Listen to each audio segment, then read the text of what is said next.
গতকাল শুক্রবার মধ্যরাত থেকে এ পর্যন্ত ইরান থেকে ইসরায়েলের দিকে অন্তত ৫টি ব্যালিস্টিক ক্ষেপণাস্ত্র ছুড়তে দেখেছে ইসরায়েলি বাহিনী। এই হামলার জেরে রাতে ইসরায়েল জুড়ে আতঙ্ক ছড়িয়ে পড়ে। এ সময় লাখ লাখ ইসরায়েলিকে প্রাণ বাঁচাতে আশ্রয়কেন্দ্র তথা বাংকারে ছুটতে দেখা যায়। পরে একের পর এক ইরানি হামলার আতঙ্কে তারা সারা রাত বাংকারেই অবস্থান করে।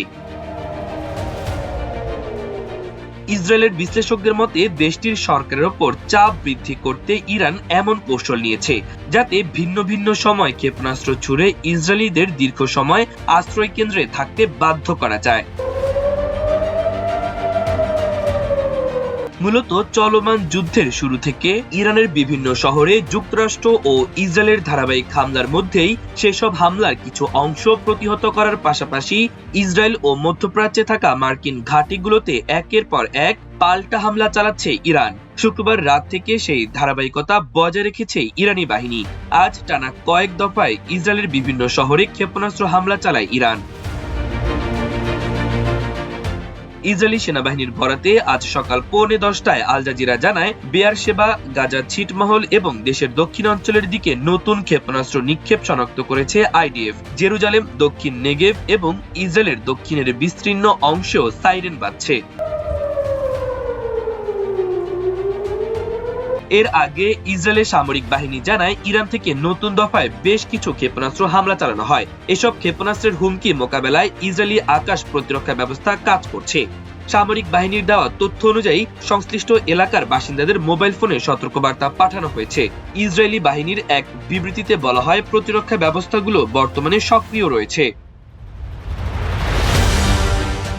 তার আগে ইসরায়েলি সংবাদ মাধ্যম টাইমস অফ ইসরায়েল জানায়, বাংলাদেশ সময় শনিবার রাত প্রায় 2টার দিকে ইরান থেকে নতুন করে ক্ষেপণাস্ত্র ছোড়া হয়। প্রতিবেদন অনুযায়ী স্থানীয় সময় সন্ধ্যার পর থেকে ওই সময় পর্যন্ত 3 দফায় ক্ষেপণাস্ত্র হামলা চালানো হয়েছে ইসরায়েলের দিকে। নতুন এই হামলার পর ইসরায়েলের মধ্যাঞ্চল ও দখলকৃত পশ্চিম তীরে সতর্কতামূলক সাইরেন বেজে ওঠে। এতে সম্ভাব্য হামলার আশঙ্কায় সাধারণ মানুষকে নিরাপদ আশ্রয়ে যাওয়ার নির্দেশ দেওয়া হয়েছে।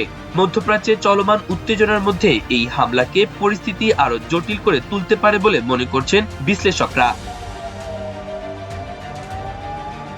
এদিকে ইসরায়েলের চ্যানেল 12 এর সংবাদে বলা হয়েছে, বিমান প্রতিরক্ষা ব্যবস্থা একটি ইরানি ক্ষেপণাস্ত্র আটক করেছে এবং কোনো হতাহতের খবর পাওয়া যায়নি।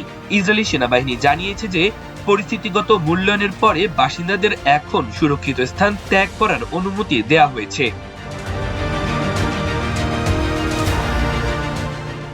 এর আগে গতকাল শুক্রবার রাত 3:45টার দিকে ইরানের ছোড়া ক্ষেপণাস্ত্র মধ্য ইসরায়েলে আঘাত হানতে সক্ষম হয়। ইসরায়েলি সংবাদ মাধ্যম হারজেতের বরাতে এ তথ্য জানায় ইসরায়েলি ইমার্জেন্সি সার্ভিস। এতে ইসরায়েলের একাধিক ভবন ক্ষতিগ্রস্ত হয়।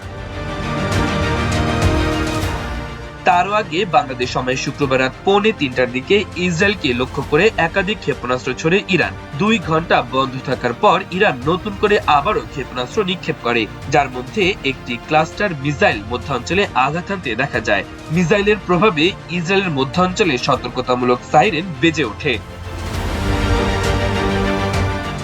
মাল্টিমিডিয়া ডেস্ক, আমার দেশ।